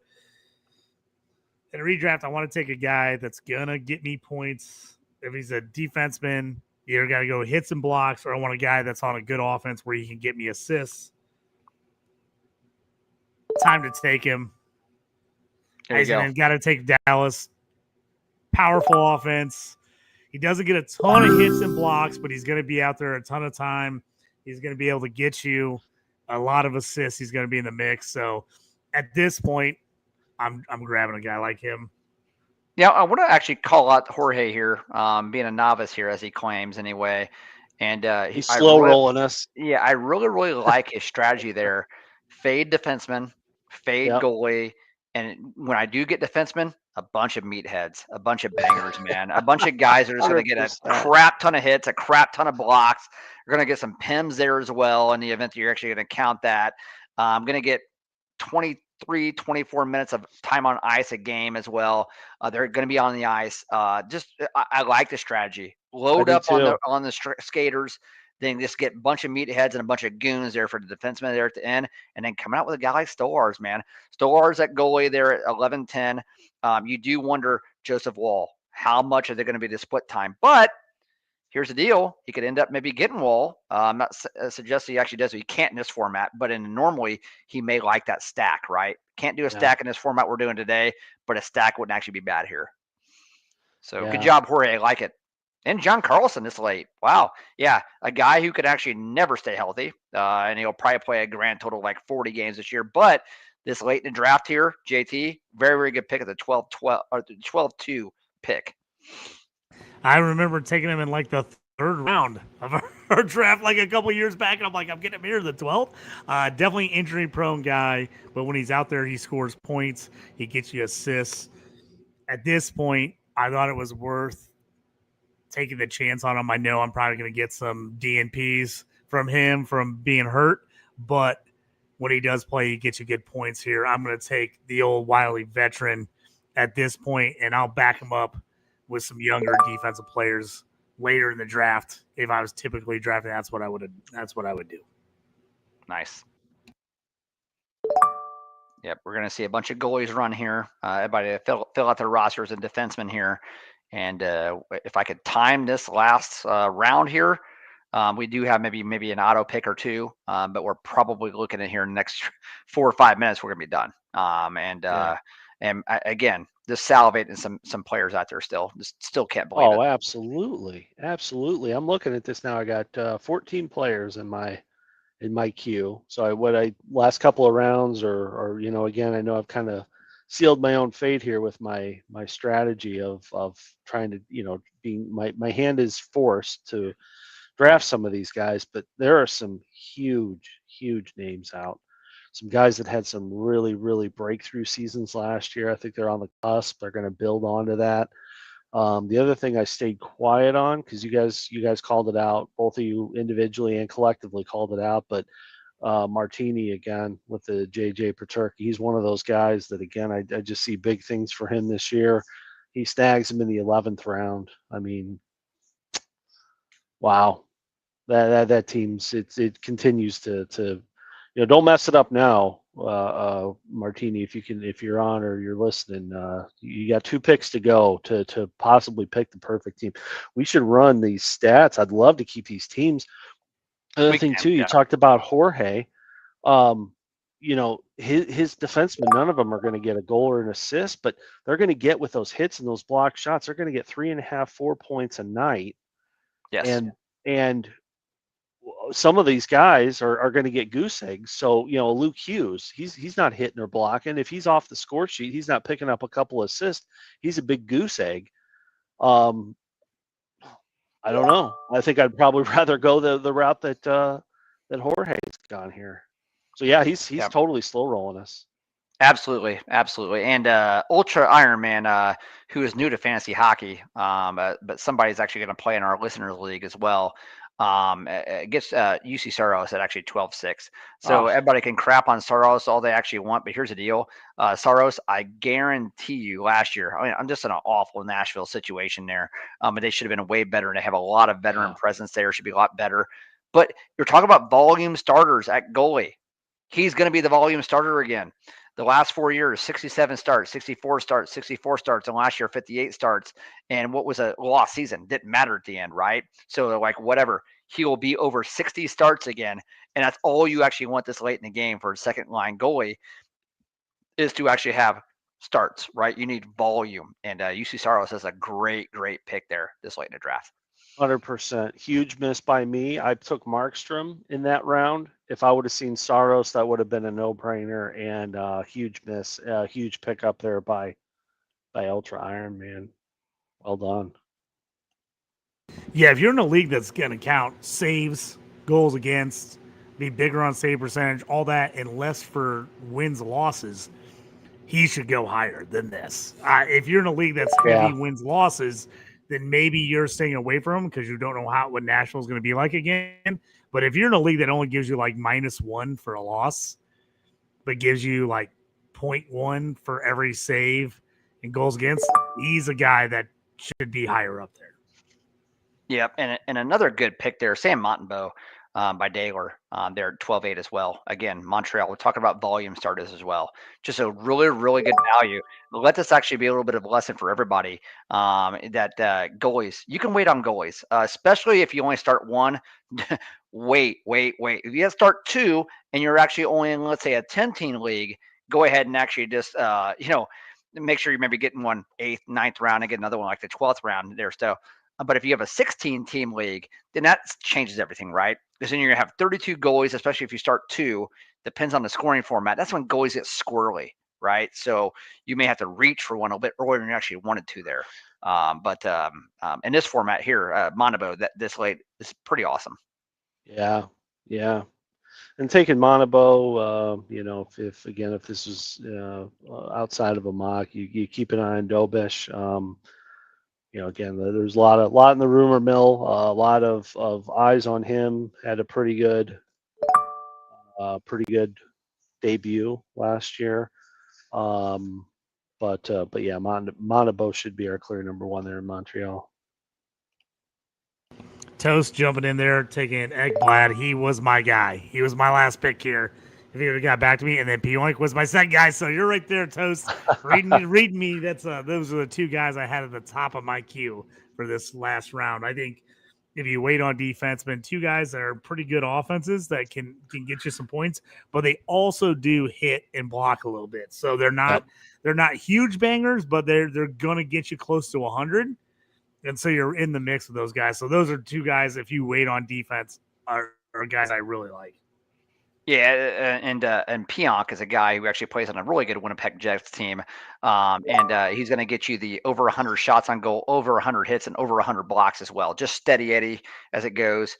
He will even get you like 50 PIMs too. And then last year, 10 goals, 29 assists, almost 40 points as well. So just steady. You know what you're getting with Pionk. And in the event that Morrissey goes down there at Winnipeg, then he's all thrusted there into a really good situation.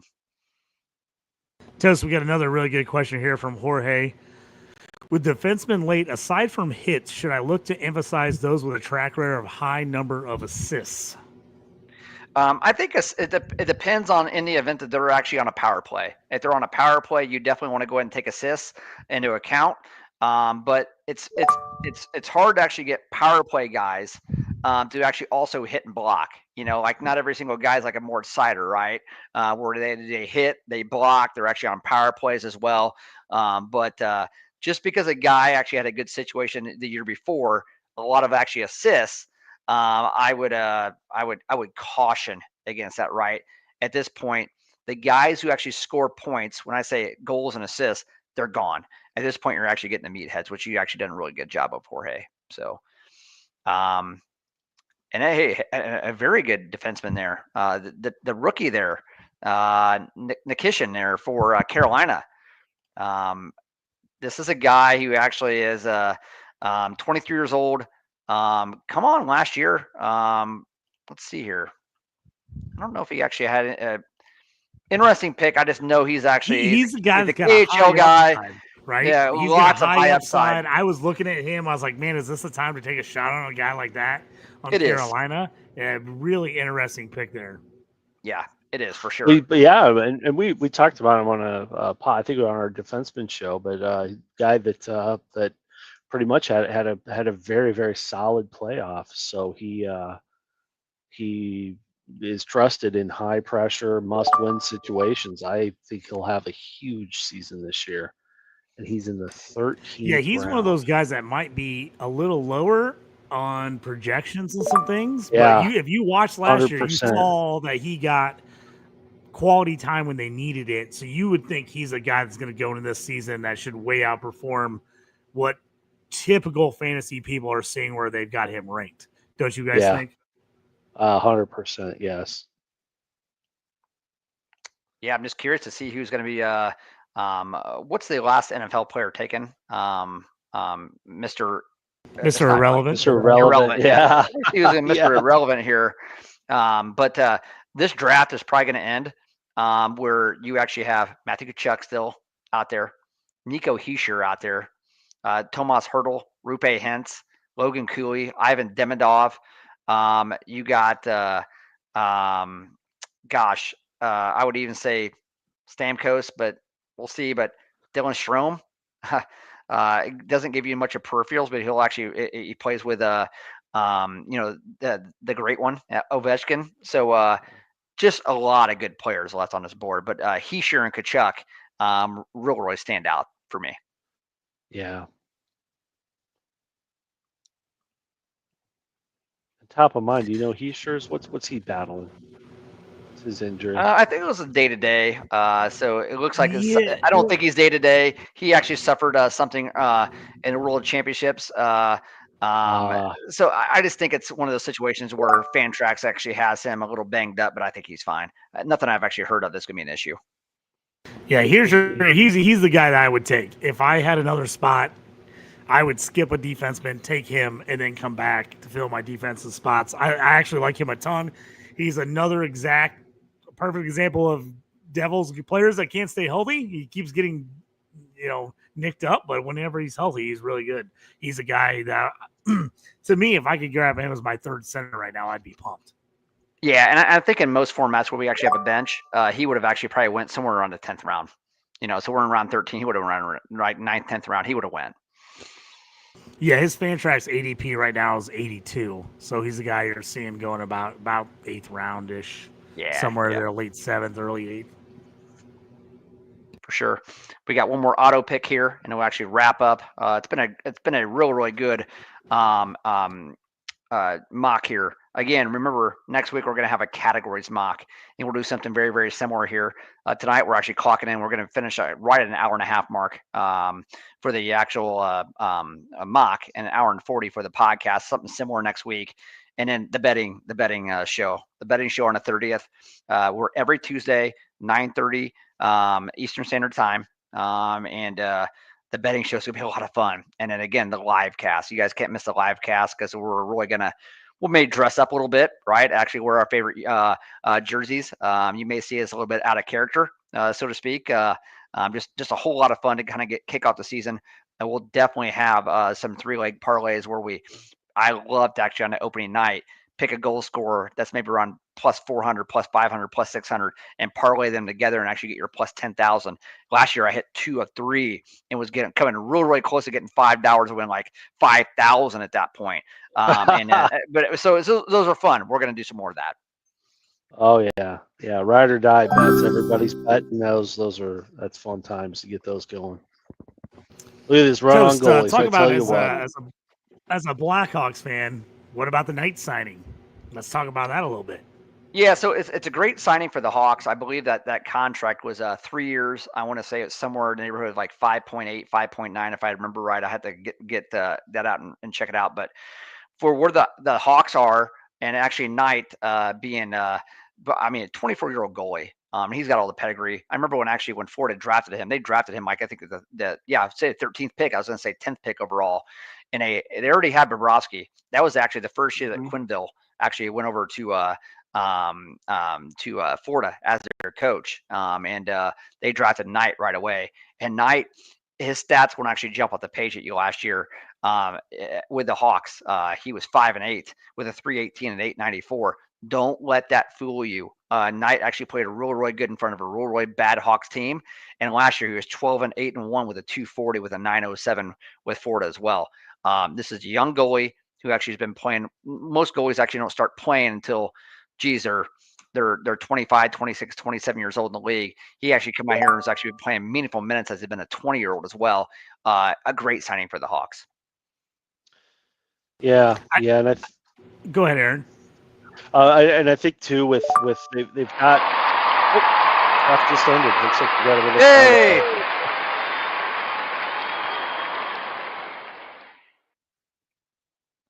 So I'll recap real quick here the 13th round, and I want to talk about a couple of those. Pionk going 13-1, Dostal, with Gibson being moved from Anaheim going 13-2 as the goalie there. 13-3, Nikishin, the rookie we said from Carolina. Bennington, goalie out of St. Louis, going 13-4. 13-5, Vince Dunn, defenseman, Seattle. Then we had a run on goalie. Allmark, Ottawa at 13-6, Knight for Chicago at 13-7, Swayman for Boston at 13-8. I took Keandre Miller, which I want to talk about just briefly, and then Forsling, defenseman for Florida, went 13-10. I took Miller at 13-9 only because I really wanted to talk about him here. How do you guys think he fits in there? Carolina gave up a decent amount to get him. They traded a couple picks. I think it was a first and a second for him and signed him to an 8-year, $60 million deal. He's been in New York with the Rangers. How do you think he fits in with Carolina? Is he a guy you're eyeing in any of your drafts? I don't think so. And the reason and again, I don't want to fault you for taking him this late, JT. But he's a very reliable guy. He's going to play all the games. He's going to get right around 30 points a season and whatnot. And he's going to hit and he's going to block. He's going to get 110 hits. He's going to get 110 blocks as well. I mean, that's where he's going to be. He's a guy who's going to get right around 21, 22 minutes of time on ice. The problem is Shane Gostisbehere will actually be their power play 1 quarterback. And then Sean Walker, the ex-LA King, will actually be their power play 2 quarterback as well. In the event there's an injury, Miller will actually come up. But he is just going to be their stay-at-home defenseman. That's what he's going to be. He's going to set tone on the ice as well. But again, for a bangers league, don't mind him here this late, but he'll have no power play of value whatsoever at all. Sorry to bust your bubble. No, I agree with you. No, that's why I wanted to talk about him because of the fact that, he went to a new team, signed a big deal, seemed pretty rich, especially what they gave up to get him to do it. And then the fact that he's probably not one of their top guys is kind of interesting to me. Going to be interesting to see how they kind of handle him throughout the year. So that's why I kind of wanted to bring that up. Let's quick recap. We're about 145, 146 here on the pod. We knew we'd be around an hour and a half to 2 hours. Let's do a quick recap of some players we like, some teams we liked. I can pull them up on the board here. Toast, start us off. What's the team you want to go over here, and I'll pull it up. Yeah, so I think we should talk about John Martini's team. I could talk about my team and how I think it's the best team and whatnot, but he had a really, really good draft. But JT, maybe we actually start off here with just looking at, the first 4 rounds, right? First 4 rounds, kind of what did teams actually do, and which direction did they go, right? Like, what was their strategy anyway? But Martini's team we can definitely look at for sure. Yeah, go ahead. I popped. I moved it down there the list, so we were up here. So we've got the first 10, 8, 9 rounds in the books here. Martini picking 1-2 with Nathan McKinnon, Werenski at 2-9, Boldy at 3-2, which I love that pick. Miller, we talked about going 4-9, Wyatt Johnson 5-2, Hudson 6-9, Eininger 7-2, Lacombe 8-9, Verhaeghe 9-2. What do we think about that? That start for him. Yeah, so Hudson and Lacombe, great opportunities, great situations. It's just, hey, they're pretty young, right? So can they do it? And I think Hudson can, but Hudson at 6'9", from a bangers league perspective, he's not going to do much. He will get you a ton of assists, and he's our power play 1, and Montreal is going to be a high octane offense, I believe, but he won't hit. He actually won't block as well. So in a straight scoring format, love Hudson. In a bangers league, for me anyway, personally, and John, I'm not saying this is a bad pick, because honestly at 6'9", considering what you actually did with your other picks, it's really, really good. It's just that there's that question mark there with Hudson, right? And I think that the same actually ends up going I think Lacombe may end up being a little bit more well-rounded. 14 goals, 29 assists last year for 75 games, 134 shots on goal. I like that. Almost 2 shots a game for a very, very young defenseman at 24 years old, and 70 hits, 129 blocks as well. So he's already got the hits. He's got the block thing down as well. And I like the fact that he shot the puck last year. And Anaheim, they're on the up, right? So those are 2 risky picks, but high risk, high reward there at 6'9" and 8'9". Let's talk a little bit about Ultra Iron Man. I did like the build. He got some nice value. Started off with Austin Matthews, then went Nylander, which we know is one of my all-time favorites. I was debating taking him at 2-2. Went Bouchard at 3-5. That I'm not sure if I would necessarily go there. I don't hate it, but getting Keller at 4.6, Jarvis at 6.6, Fiala at 7.5, and then Pedersen. I know Aaron hates him, but like at 8.6 is phenomenal value for what he could possibly get you scoring wise. I actually thought for guys kind of new to the space and new to fantasy hockey, I really liked that as a first time mock for him. Yeah. As we were kind of doing this, we're doing this on the fly. That was going to be because I already pumped Martini's tires. I love his team. Only misses there, Werenski and Verhage, but Ultra Ironman, yeah, top to bottom, just a really solid.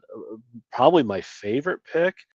Actually, I'm going to have to say two of them, and they went back-to-back rounds, but I'm going the Clayton Keller and the Jake Sanderson. Just love those guys. I think Sanderson, he's the guy that's going to jump a tier this year. He probably already should have based on his numbers last year. Ottawa playoff team. I expect them to make the playoffs again this year, and a lot of it's due to this guy. So really, really strong 4th and 5th round pick for Ultra Ironman. Love the team. Yeah, I'll say something more about Sanderson as well. Look at the shots on goal the last 3 years: 132, 158, 195. That steady increase, right? Wow. I mean, so starting to get a little bit more comfortable, improving about 30 shots on goal every single season. I'd imagine he's going to get over 200 shots on goal this year, and probably over 175 blocks as well. And pair that the fact that he had 57 points in 80 games on, again, a very, very good offense, and probably a top 5 or 6 power play in the entire league. Sanderson, that's a sneaky ass good pick there. 30 power play points last year as well. Wow. So really good. Really good. And you guys know how I feel about Clayton Keller. Clayton Keller just on that Utah team. Keller, 60 assists last year, 30 goals, 30, 60, 90. Looking pretty good. So, yeah, I mean, really, really good. Like that team. Like it a lot. Yeah, for sure. As we finish out here, closing things out, any other picks jump off the board to you? The other picks either that you didn't like, that you loved, you're like, man, I can't believe he went that late. Obviously, formatting had a little bit to do with a few of these things. But anybody you're like, oh, I really like that guy where you got him. Anybody jump off the board to you guys?